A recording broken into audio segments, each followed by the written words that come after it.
Welcome to Robert Bellissimo at the Movies. This is a YouTube video podcast where we explore storytelling on film, as well as interviews with industry professionals who work in film, television, theater, among other areas of the arts. I want to welcome back to the show a man who is no stranger to this show, Steve Norded, film critic from screenfishonline.net. Steve, welcome back. Always a pleasure. Thank you, Robert. I always appreciate it. So this I know was the first time you'd seen this. I was curious what your initial impressions were from this family film. It's funny you used the term. I was going to make a joke about, well, it's about a family, but it really isn't. It's like, Kinda. I guess. This may be a hot take, but I'm not gonna lie. It was. I mean, the film is totally wild in so many ways. And last time we were on, we talked about what was Eyes Wide Shut, Oh, right. and both sexual thrillers in their own right. Oh, wow, what a coincidence. I save all the dark stuff for you. You started me off in 1940s, Yeah, with film noir, and and then you still got me in now you got me here. yeah. But I mean, obviously the films are entirely different in every possible way, but I did find that the whole genre per se, the whole discussions on sexuality, there were some similarities between the two films. I don't know why I held them up against, probably because we just recorded on it. And I found this one a lot more dull. Oh, interesting. Dull Yeah. was the word yeah. Yeah. It's really hard to watch. Like when I saw it, I first saw it many years ago, like 12 years ago, and really didn't like it. But you can't forget it. Like it's unforgettable because it's so I've never seen anything like it. Like there's a lot and now when I watched it again, because it had been so many years, I also didn't care for it on my second viewing. But I did, I found myself so uncomfortable during it because of what it's about. But at the same time, I did admire like its audacity and its experimental nature and the fact that they really went all the way Quite literally. with this. Yeah, exactly, literally.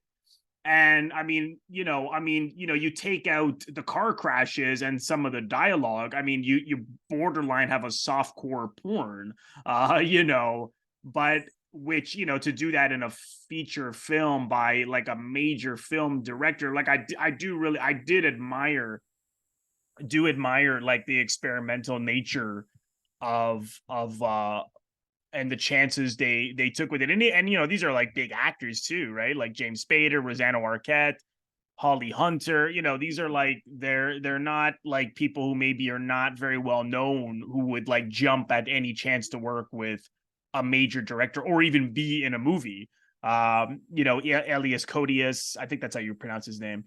Like these are some bold performers, doing some bold things. So I was sort of like, I think I wrote you, I was like, I don't know if I want to even review it because I was like, I don't know. Part of me thought, well, this is something, this is dumb. This is just thought provoking. But I think for me, I think you have, because it is so uncomfortable and like it does explore like the boundaries of sexual relationships and this S&M relationships and this connection between sex and death and violence, that once I just chewed on it, from my second viewing, I was like, okay, now that I know what it's gonna taste like more, I'll be able to just watch it and see what I think. And I did appreciate it much more. I could see more, even that we'll get into, even certain things with the actors and stuff. I don't know if I like, I don't know, I don't even know if I necessarily like it. It's just I do find it interesting, and I do think he's getting at something truly transgressive here, that is unforgettable in a lot of ways. But when you say it was dull, what did you find dull about it? It was very cold. Yeah.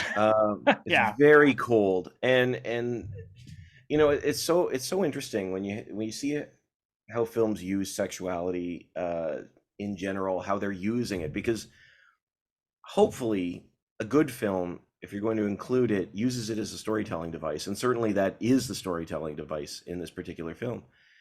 But the sexuality is cold. Yeah. You know, it's Yeah. very cold, and um, so as a viewer, like you know, you describe it as borderline soft core. I think that what was happening after a while with me watching it is, I was, you know, at the beginning, it's sort of like, whoa, what are we getting at here? And then he just kept going. Yeah. He kept going, Yeah. and there's such a lack of intimacy between its characters. The characters are almost machine-like themselves. Yeah. Yeah. And I tried to take myself back to the film because it was 1996, right? So we're approaching the millennium, and I know that this is Cronenberg, and Cronenberg's big thing is body horror and exploring the relationship of humanity in relationship with that. And certainly there's sort of this, like, you know, you talk about violence. I was thinking technology. Well, that's another thing, that because I thought, okay, is he getting at just, the exploring like the boundaries of sexual relationships, or is there, because there definitely is something about technology here, which goes back to Cronenberg with things like Videodrome, the connection between people and technology. And in this case it's cars, because when the book was written in the 70s, cars, metal, that was the big sort of consumerist thing that people craved and wanted. But there is, like, Elias Koteas' character, he's Vaughn, got, call him sorry. Vaughn. Just call him Yeah, I Vaughn. should just call. I know his name. I find his name. He strongly resembles De Niro, and it's funny because apparently he's a major De Niro fan. And Elias Koteas, okay, Vaughn, that's the character's name. He's got that line. Let me just see. I wrote it down here.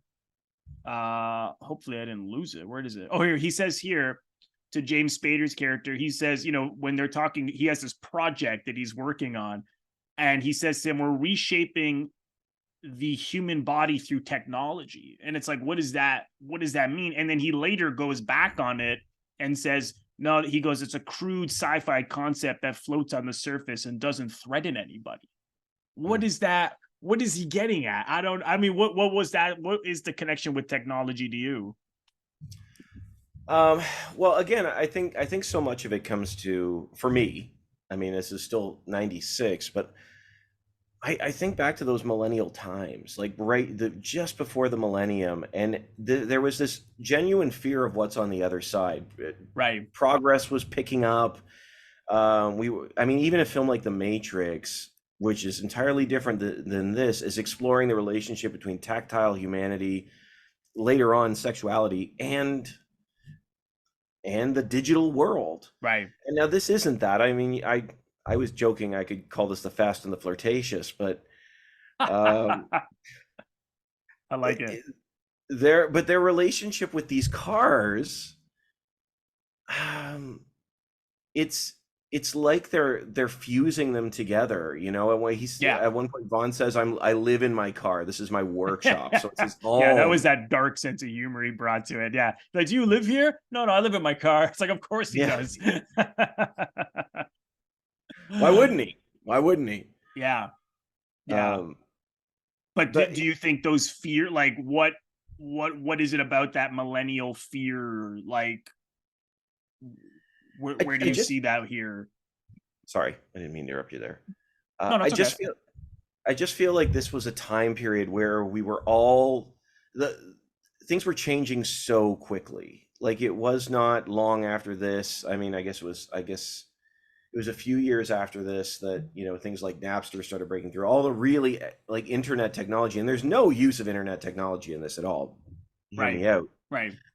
But the world was asking questions of what is our relationship to technology and what does it mean to be human as we're approaching the end of the millennium. Now, was that what he was doing? That's what I felt, because that's what I remember about that era. Right. Um, there was a whole lot of question. What does it mean to be human? And I guess that's a question we've been asking for. We're still asking. We're going to continue to be asking. But in this particular one, the human race is so much more mechanical, than anything else. Just as the cars, they're just machines put together. And even the scenes together, there's that scene where James Spader and his partner, it's not, Oh, it was Deborah Unger. yes, Deborah Unger, and they're together and they're having sex, and she's talking about Vaughn. Yeah, yeah, yeah, And yeah. it's like there's no connection at all. It's almost like the entire human race is just separated. They're solitary. They're alone. Yeah. And I wouldn't even say lonely. Hmm. They're just disconnected from anybody and everything, Right. and so they're looking for the next thrill. Yeah. Like, I gotta level it up. Got to take it to the next level because they're sort of dead inside. Yeah, that's exactly what I thought. And what's interesting is when we see Spader's character and his wife played by Deborah. So it's Catherine and James played Deborah Unger and James Spader. What When we first see them, they're we don't know they're married yet because we see her with this guy, and this is one thing that constantly happens in the film. Most of the sex is in like public like spaces where anyone could just suddenly walk in, which is part of their thrills. Um, and so she's with this guy. They're like she's rubbing her breast up against a plane, and that's another thing that was sort of interesting with the film is that nothing is like erotic in it. It's like it like maybe begins erotic, but then it's like wait a minute, what is going on here? And so we see her with this guy, and then we see James Spader, and he's like with this woman at work, and they're like, and he's a film director, and they're calling him in when he's with the camera girl, and I'm just like, okay, he's sleeping with her, and they're calling him in, and then right after that, they're at home, and again, they're detached, they're cold, and they're open with what happened. This is like obviously like what they both get off on is like, hey, how was your sexual escapades today, darling? Um, and then Not about she how's work. yeah, yeah, exactly. And I thought it was also interesting that they are up high in a building, which again, there's that, that feeling of you could just fall over and die, that like that, every time I'm on a balcony that high, I always do think that like, there's this connection to death right here. I take one step. I mean, I guess you could say that with anything, a knife in your house or whatever, but I really thought that was interesting because they're up high and they're also constantly looking down at traffic. They're looking through their binoculars, looking down below. This is before cars come into play, but they clearly are disconnected from each other. Not. I didn't get the sense that it was like a bad relationship. This is just who they are. It's like this is what that's part of their foreplay before they come together. Is these thrill public places outside before they can have sex inside, with each other. It's like the buildup, which again is like this addiction they have. And he asks her, he's like, did you come? And she says no. And then he says, maybe next time, darling. And we'll get into it in a bit because he says the same thing at the end, which I didn't catch until my third viewing, that that's the same line. And then when this accident happens with Holly Hunter, and clearly she is also very similar to Spader and Unger and the things that she gets off on, and they meet Vaughn, and he brings them into this world of recreating James Dean car crash. Again, there's an audience, there's people watching. when he hooks up with Holly Hunter, we later find on that Vaughn was there taking photos of it. You know, it's like getting off on like what, you know, the people who go and take pictures of like the accidents that happened later, because Holly Hunter knew he was there, but Spader didn't. But he also didn't mind that he was there once he found out later, right? So I just thought, you know, it's sort of like going from coke, like a drug. It's like, it's an addiction. It's like going from cocaine to heroin. It's like they were cocaine addicts, and now once they met Vaughn and Holly Hunter in this world of car crashes, it's like it goes into the next drug, and it gets worse and worse. Because some people that I spoke to online, you know, people have a lot of different opinions about this film, and they felt, you know, it had something to do with trauma, like James, like the fact that they get into these car accident together, Holly Hunter and James Spader, and her husband dies. That the trauma of that is what then blends in with their already you know, addiction for thrill seeking sex. I don't know if that was something, I don't know about that. I don't know if that was something that was a possibility in your mind. Oh, absolutely. Actually, I'm glad you brought that up, because that was one of the things I felt about halfway through the film is they've become addicted to the trauma. Yeah. Yeah. It's so funny. Like I said, I keep going back to Eyes Wide Shut because this is the last time we chatted. And in the characters in Eyes Wide Shut, I feel like you genuinely wanted them to fix things or find out what they're looking for. Right.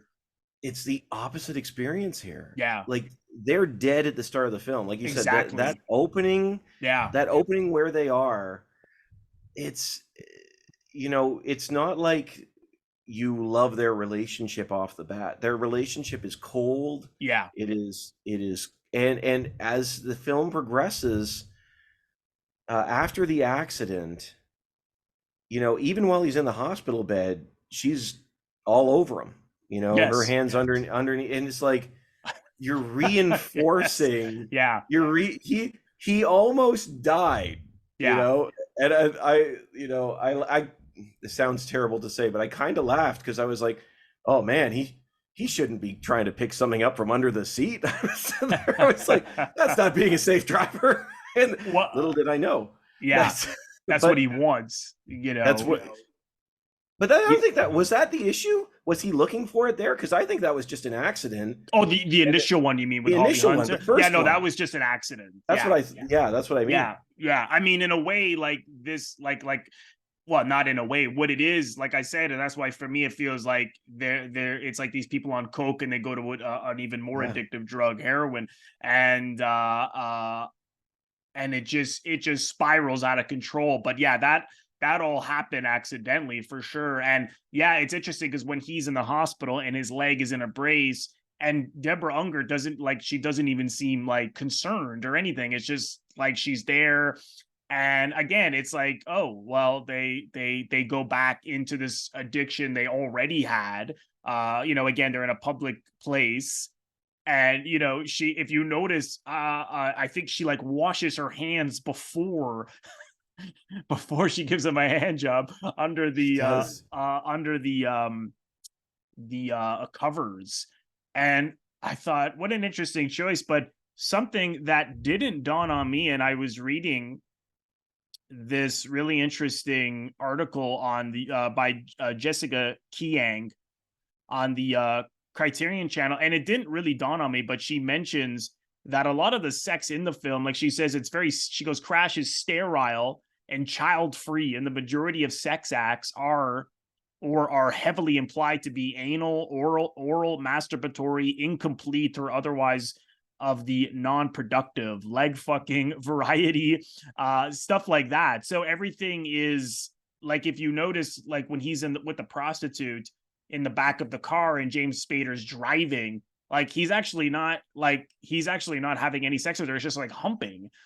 Or like the sex is from behind, or they have some clothes on. And I couldn't help but laugh when he was with Holly Hunter in the car the second time, and he says, no, I'm good, like halfway through, and there's no like embarrassment.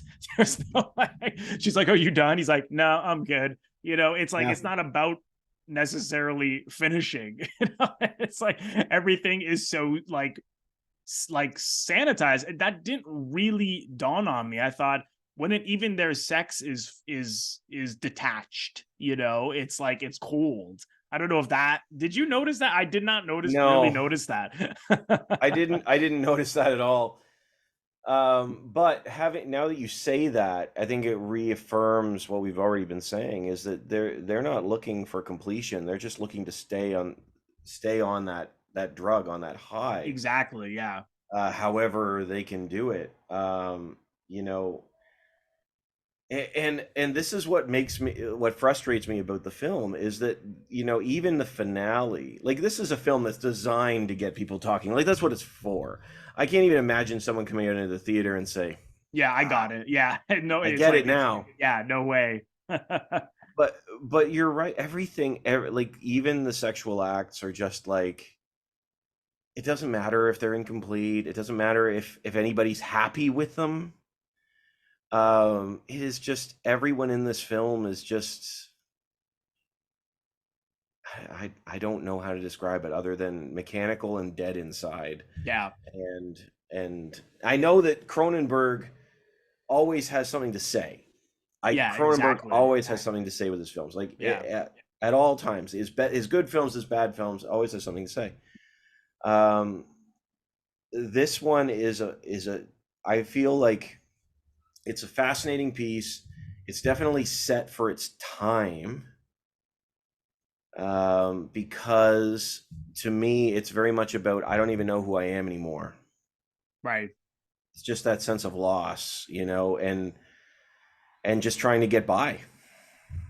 Yeah, well, like, it's interesting this aspect of technology because like you look now with like, I mean, it was like ahead of its time in a lot of ways because like now we're so, and I'm guilty of it myself, like we're so consumed by phones and we have like computers like built into our phones. Basically, at that drop of a hat, we can watch millions of movies and TV shows and be in touch with anyone, and so it it does disconnect us. So I suppose he may be getting at the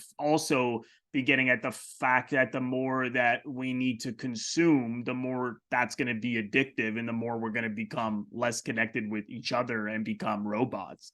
I mean, I think that's sort of. I mean, I think that there is also because I mean, this is like it is a real thing for people to have who need to have these dangerous sex acts and I don't know how addicted. I mean, I know there's sex addiction.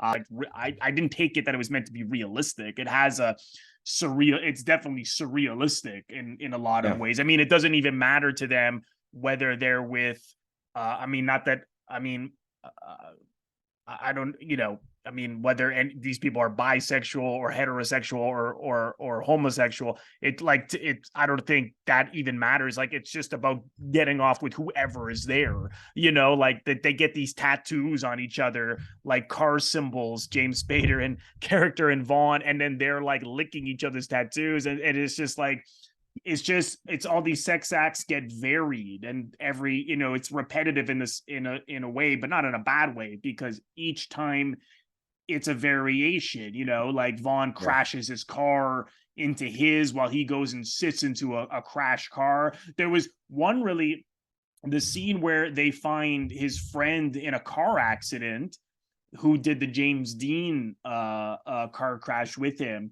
And they find him, and he realizes because of the wig and everything that he did the Jane Mansfield project. That clearly he Yes. was good. He couldn't help himself. He couldn't wait, so he went and did it, and he died. And again, just totally apathetic. He's like, "Oh man, you did it without me." Like, not even upset that this guy's dead. It's just like it's another transaction. It was another like something that he downloaded that maybe the file has been corrupted and so he can't do it, he can't open the file now himself. And I just thought, what an interesting thing to see, like a friend of yours uh dead, and you're just talking about the fact that he did this thing without you, this stunt. And that was just the only time, because he kept cutting to James Spader, and I like that he didn't go in for super close ups, because I think it would have maybe had too many easy emotional like it would have been too easy for the audience to maybe have seen or thought a certain point of view, because I thought James Spader was maybe at that point feeling like, holy shit, this is going too far. He's taking pictures of his Vaughn is taking pictures of James Spader's wife, like beside one of the victims and like inside the car. Like, these are things that they're going to use to get off on later. Right. But it was interesting because he kept cutting to James Spader. And I thought, is he thinking that this is going too far? I don't know. I mean, it's possible. But then right after that, they go into that car wash. And again, public place, you can get, and he's watching this guy have sex with his wife. And again, that's when it gets, he's rough, he bruises her. And the scene right after that, so interesting because there is the only moment of tenderness. And again, I like that he held back with the camera. He didn't go for a close up, and I didn't really pick up on it till the third time. But if you notice, she does have tears in her eyes, and I thought, Oh, I didn't notice. yeah, yeah. And I like that he held back because I think it would have been too obvious to maybe the audience to maybe think, oh, okay, these characters are now thinking this is too much and someone's going to stop it. And the reality, maybe they thought that to an extent, but no one stops it. I mean, an addict might think that what they're doing is wrong and too much, but they can't help it. So I like that he didn't go too close. And that was a wonderful scene to me because he's like kissing her bruises. And it's the only time I thought there was any kind of connection or any kind of like human interaction. I don't know if that was something that stood out to you at all, if you had any thoughts on that. Oh, I'm with you on that because there's very little that may be the only scene for sure. And I just want to circle back here. This is what I was looking up on my phone. Oh, sure. Go ahead. Um, Circle back for a second. This is the movie he does before Existence. Yes. I haven't seen that. I haven't seen that one. Well, I haven't. I've seen clips. I haven't seen the whole thing, but I do know. Again, it's that relationship with technology. Oh, okay. It is okay. It's that relationship of human Right. existence, and with Crash, I think you hold these two of them up together. And again, I've seen clips, but I have not seen the whole film of Existence. I do know it's about a virtual video game, and there is this connection. Human body technology. But even in what you're saying right there, one of the things that I did find, and it says it, I can't remember who says it or when. There's a comment where somebody says, "Finish your story." And the Jane Mansfield crash, the James Dean crash. One of the things I felt about these characters is they've lost total sense of their own story. And they're trying to find some sense of humanity somewhere. Otherwise, why would you enact someone else's death? Right. Now, I'm not talking about the sexual aspect, but they're continuously doing this thing to give people an example. Look, these people were alive, and this is how they died. Right. And now they're immortal. There's something now about immortal, like immortal, like Vaughn seems to like crave that sort of recognition of immortality. So what was interesting was that they describe him as pale, and he is pale, and to me he's like a walking zombie more than anyone. I mean, he's like the one who brings them in to these car crash world, and so he seems to have been there in this world the longest, and he's got scars, that kind of thing. Like I like that because it's like this is where they're gonna be in a few years. Like soon enough, their skin is gonna turn gray, and they're going to die. Like we see Vaughn die. Like that was the thing. They're chasing each other in cars again. Foreplay. They bring Deborah Unger into that as well. And then of course he falls off and crashes. Is that it? Which goes with the title. If you're not in control, you're going to eventually crash, right? Which is what I like so much about the end, because, now he's out of the picture. So it's just the husband and wife doing their foreplay of chasing each other before they go up to the bedroom. And she crashes and she doesn't die. but she's clearly hurt. And he says to her, maybe the next one. And so it's like, okay, does that still like what we saw in the first scene where it's like, hey, did you come? Or is it I saw it as like a death wish? Maybe we'll die, maybe next time we be dead and this will be over. And you'll also notice she's tearing up at the end, and they've like, have sex right there. I mean, it's so sad. I mean, Jesus Murphy, that ending is just, it's brutal. It is. It's cold, it's unforgiving, and it's just harsh. Yeah. It's interesting to me. Like this sounds so weird to say. I am fascinated how sexuality is used in film, and especially when it's unexpectedly used. So for example, Oppenheimer, there's nudity in it, and it's sort of like, well, Nolan never uses this, why would he use it? But this reminded me in some ways of the second Matrix film, because again, I remember like the first Matrix film, 99 to 2000 and 2003, the difference. There's no sexuality. There's a potential romance, but no sexuality. In the second film, I don't know if you've seen it, or if I've only seen I've only seen the original Matrix. I have not seen the sequels. They're not nearly as good as the original, but there's a scene in the second one where the people in Zion are away, trying to gear up to take on their, the squiddies or whatever they're called, these metallic creatures that are coming for them. And it ends in this hypersexualized rave while Neo and Trinity are being shown having sex off in private. And they merge these two things. And I remember seeing that and thinking, this is, again, has really nothing to do with the core of the Matrix films, but so why include it? And for me, one of the things it's about sexuality is the most human act. Right. It's like we're up against the machines. We need something that's the most human act possible. And you throw that idea into Crash.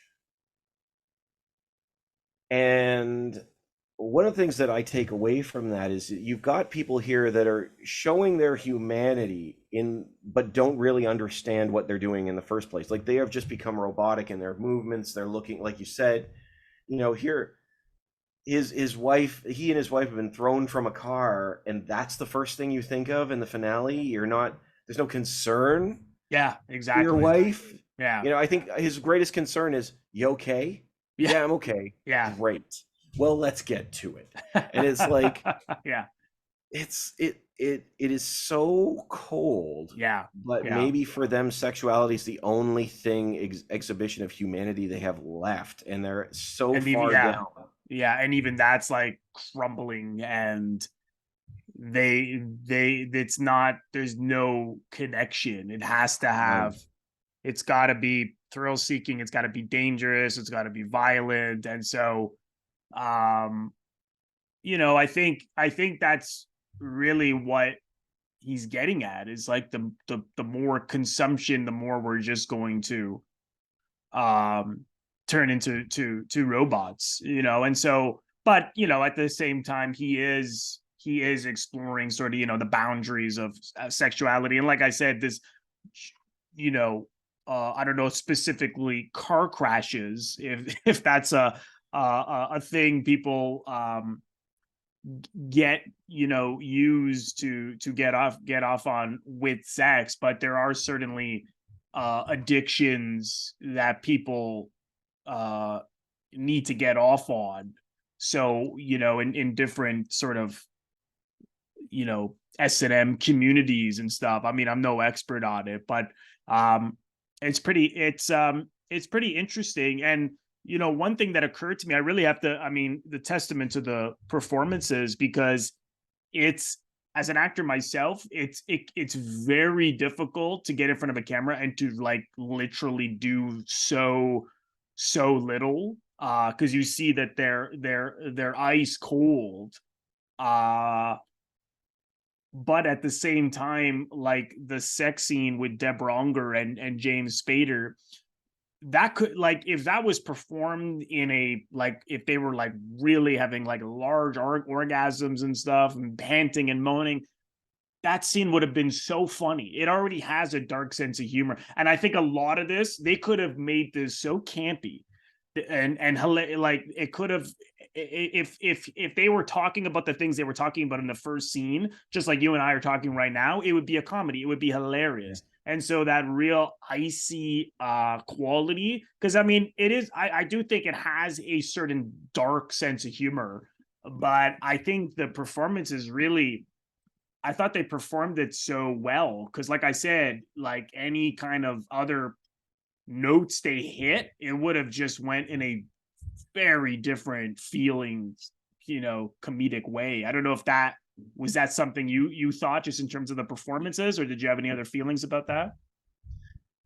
Um, in terms of performances, I hear what you're saying. I s- everything is ice cold, Yeah. and even the color scheme I thought was fascinating in this because Oh every yeah, now the very film. cinematography Oh is yeah, the blues and the blacks. It's very neo noir. It's yeah. I thought it was really well done. yeah. It's interesting. There are very few moments of anything other than blue gray. Exactly. It's Uh, Peter Sushitsky is the cinematographer. Hope I have that right. Yeah, it's really, really beautifully shot. yeah, I mean they bring you into the world and force you to stay there. It like you said Yeah. is, and I use the word force intentionally. It's not there. There's no break for Yeah. you. You No. don't ease in. You know from the outset that there's that there's these particular couple are troubled. Maybe use what certainly their relationship is troubled, but they're okay with it. If that's the way to describe it. Exactly. Yeah. And at the end, there's no, we're still there. We're Right. still there, and somehow it's gotten darker. Right. Um, It's that so it cycle, right? It start Yeah. like the way it started is very similar to the way it ended, but it just went out of control. It just got worse and worse. It reminds me of the end of the film Panic in Needle Park, which is about drug addiction, and it's the two of them together again at the end and walking off. But you get that feeling of it's just gonna these problems with their addiction. The couple is just gonna keep recycling. So it's sad, definitely sad, but I did really. I mean, I thought Deborah Unger, she would have been so perfect in the classic film noir period. I mean, she's got that, or even like Hitchcock movies. Yeah. That like she's got that very sophisticated beauty and ice coldness to her. I mean, I'm actually surprised she didn't. I mean, not. I mean, she's had a very successful career. I'm not. I mean, most people would dream for a career that she's had, but just in terms of that, like, if we're looking at it in terms of like top tier where people can go and where she was going, I'm actually surprised she didn't become a bigger star. She was perfect. She's Canadian too. She was perfect. But the film when it came out is just some interesting trivia I read. Like I didn't like in that Criterion article I read. They say here in England the Daily Mail launched a crusade to get Cronenberg's film banned in the United Kingdom, succeeding only in one London borough, Westminster. So people had to apparently go to Camden to see it. And at Cannes, there was a lot of walkouts. Coppola hated it. He was one of the judges that year. He really, really hated it. I can see why people would hate it. I mean, it's very hard to watch. It's a tough watch, but it's again, like I can't really say like, oh, I mean, I certainly like it. Do I want to watch it again after three viewings? I don't, I don't know if I want to go there, but I think what they were communicating and what they did with it, I thought they did a stellar job. But do I can I say I really like this? I don't know. How can I? I don't. I just can't. I don't know. I don't know. I don't know what if your feelings are any different after this conversation, but I bought it on 4K. No, I'm kidding. Uh, Yeah, it's in the I mail. sent it to 10 of my friends. No, Yeah, perfect. you know, Roger Ebert once was once asked what makes a good film, and he said, "That's easy. It's hope. It's hope. At the end of the film, is there hope? Is what he's saying." And that's not to say the film can't end sad. It's not to say that the film ends. Everything's got to have a happy ending. That's not what I'm suggesting by Right. any stretch. That would be madness, and it would Yeah. be total Right. nonsense. But some glimmer of hope Yeah, or a future. optimism. Yeah. I know what you mean. It's Yeah, very cynical. and there's none here. No. There's none, and it's. I was looking for it. I was looking for some. I was looking for one moment where James Spader, like you said, maybe this is too Well, much, that's what I guys. kept thinking was going to happen. I was No, like, oh no, he's not, that's he too easy, he you drank his know? Kool-Aid and refilled his glass. That's Yeah. what and at the end, like you said, it's just we're back at the beginning. It ends how it begins, Yeah, exactly. And and it's worse. it's so much like you talk about trauma before, and the interesting thing about trauma is obviously it can be reinforced. Right. And so he's been through this car accident, and because of where they were before, it wasn't new. I mean, the car angle or the car aspect of it was new, but I mean the sexualization of it just reinforces it in so many ways and kept him there. But he was also broken before the car accident. It wasn't like the car accident did it. It just continued to reinforce Exactly. Yeah. It where he just already made was. it brought it to a darker place. Yeah, yeah, absolutely, Yeah. absolutely. I want to Um, also mention the score, which I love. I mean, I really thought the metallic electrical, which is yeah, so perfect, guitar, Howard Shore. The score is fantastic. I totally forgot to mention Rosanna Arquette. I mean, her part is smaller than everybody else, but she's the only one who, well, I mean what Vaughn is experienced with an actual car accident before was like, I don't know, but she's the only one who we see who had been in a really bad accident. And so she's walking around in those like leg braces. And that the sex scene she has with James Spader again, like all of these, none of the sex scenes are erotic.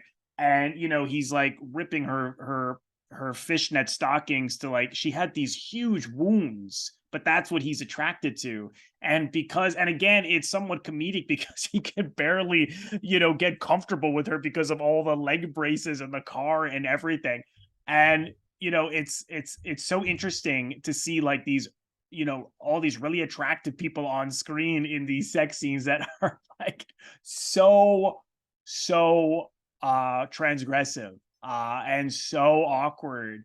And again, that just the audacity of it. I really would love to, if I ever interview any of these actors, I would say, what was your feeling before shooting these? I would have been petrified. I mean, this is some scary territory to go down. But I love her. I just thought I wanted to mention that, yeah. her more supporting part. But yeah, it's a tough watch. But on the CBC list that they released recently, it was number 6, and the greatest films directed by Canadians. You look stunned. Okay. It came in, so they showed it at the Paradise Theater in Toronto recently. I didn't see that screening. I went to a couple of other ones, but it came in. So it's interesting because on Letterbox, a lot of praise. I mean, and I can totally understand why people love it. Yeah. But a lot of, I couldn't find a lot of negative comments. I know Siskel and Ebert, if you watch their review, they were arguing about it. Siskel hated it, Ebert really liked it. But let me add, this is something I'm going to start doing. Let me ask you, what's the Letterbox rating for you here? Oh my gosh. Out of what, 5? Yeah, out of 5. Okay, here's the tough thing. Here's the tough thing I would say about it. I was watching it and I could tell that I think number 6 is way too high, but Me I could too. tell it was Yeah. well made. I think it was, I could tell this was a well made, that was well conceived and well thought out. Like there was Right. meaning. It felt pregnant with meaning. Right. So if my letterbox rating is based solely on that, I might say 3.5 out of 5. If it's on my whether or not I liked it, I mean, you're looking at a 1 star if you're Oh lucky. wow. It's I didn't like it. All I'll right. tell So you. what's I'll the be happy honest. medium? 3, 2.5? Sure, let's go with that. Um, That's how I yeah, always look at things. I'm like, uh, okay, what's the value? What's the, and particularly when you're torn, like this is a film where you're torn because you can see how like this is incredibly done. But to be, but again, this cynical nature, and to be, I'm all for like really being uncomfortable, making audiences uncomfortable, but I mean, it is so bleak, so cynical. So I just be like, yes, 5 star. I mean, what does that say about me? I don't know, right? I mean, I guess people judge it in different ways. So I don't know. oh, Mine was 3.5. I went three and I okay. went 3 and switched it after my third viewing. Three and a I'll half. give you that, but it took you 3 viewings to get there. I Yeah. watched it once, and I came away from it, and it's funny. I don't mind cynical films. I like cynical films. I actually Yeah. like having someone say things are awful and then trying to argue against it. I really Right. enjoy that. I Right. want to. But this film was so cold and so mechanical. And it's funny, I saw Titan when it came out, the French film won the Palme d'Or a couple of years ago. That starts off with similar, not similar ideas per se, but certainly you've got sexuality and a car. I don't know if you've seen it. I haven't. Okay, it's wild. It's a wild film. But by the end, I thought this is a beautiful piece. Like, good grief, this is a beautiful film. I thought this was incredible. Um, this film in particular was just like it was dark, and it was also repetitive, and this is why I go back to my dull comment, because it wasn't that the film was boring, but it was constantly repetitive. It's like you said, it continues to build, but Right. it was like, It's a okay, we're gonna do variation on of the yeah. same thing over Right. and over again, Right. and the characters are well performed, but so cold. Yeah. There was nobody I could connect with in this film other Right. than maybe James Spader, and even that, I felt so bad for him. Yeah. I'm like, dude, give me something. So, but as I said, in terms of its quality, it was very well made. Oh yeah, for sure. I can totally see that, and I appreciate Cronenberg's work, and you can see the thought behind it. I couldn't unlock this door. Yeah. I couldn't get in. Yeah, no, fair enough. It is also, I do like sometimes seeing something and being like, what is this about? And Oh having to yeah. see it a few times, right? And so, which this film has, because like you said, if you're watching this like and you're like, I got this, like then you didn't like that. How could that be? I mean, this is very, very challenging. So, again, like I said, there's a lot I admire about it. Would I ever watch it again down the road? Maybe with someone just to see how they'd react. At a drive-in. Yeah, exactly. Oh, perfect. Perfect. Surrounded by cars, metal. Don't Yeah. look at the other cars to see what they're doing, because who knows where they'd be like, who knows what their guilty pleasures are in life. So, but I'm glad I revisited it because, for one thing, just to see all the films that made that top 10 and why this may make, number 6, and like I said, Criterion put it out. I mean, I was sort of planning on it, over the years, but I got to it, and so, I'm at a loss for words at this point. I'm curious if people have seen it. Comment and let me know. I'm really curious what people think. But this was such a great chat and an uplifting one, Steve. So, so thanks so much for coming on. Where can people find your show and follow you on social media? I appreciate it, Robert. And I honestly, whatever film we talk about, I always love our conversations. It Yeah, me always too. adds to it. Always adds to it. Me too. Yeah, and you can find us on YouTube. You can look for Screenfish. We're there. We have lots of great conversations like this one, and interviews with industry professionals about their upcoming and current projects. You can also find us online, screenfish.net. And our podcasts available where our podcasts are. You can follow us on Instagram, which is Screenfish News, Screenfish Online at Screenfish Online as well. So we're all over. Fantastic. Well, I'll leave the links in the description box below where you can follow Steve and check out his podcast. So, Steve, thank you again and look forward to having you back.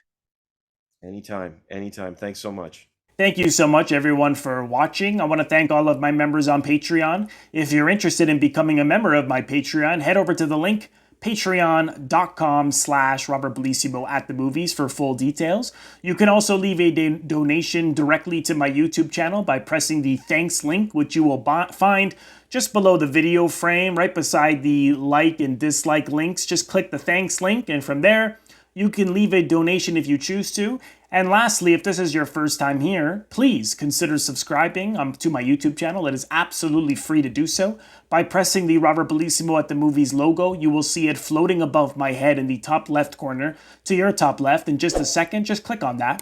And then click the bell in order to get a notification every time I release one of my new episodes. Thank you so much, everyone. I will see you in the next episode.